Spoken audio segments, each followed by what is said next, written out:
De-aș avea eu limbi 1000 și mii de buze să cuvânt pe tonuri mii o armonie spre slava celui purul sfânt.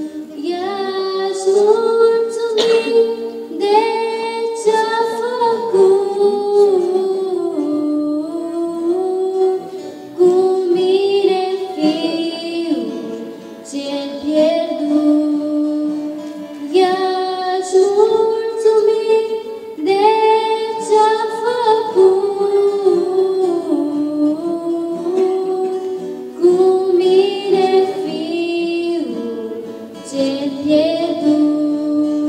O, de-aș suna glasul meu tare să se audă până la cer, că sângele-mi ca într-o vâltoare se zbate, Doamne, cântece.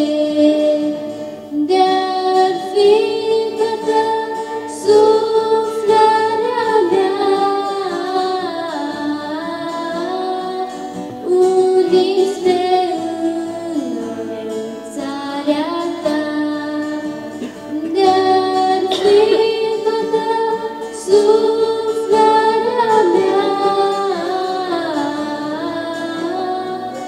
unii spre înălțarea Ta.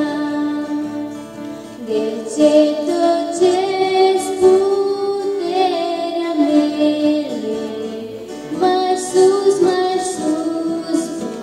purați mai sus, și Domnului slujiți cu cinste, între mulțumire lui Iisus.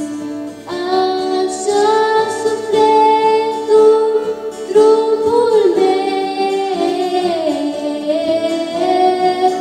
să-L servească pe Dumnezeu. Așa sufletul, trupul meu să-L servească pe Dumnezeu. Cânta voi Ție, Doamne, imnul, cât voi putea rosti cuvânt, și jertfa bucuriei mele ți-aduc cât voi fi pe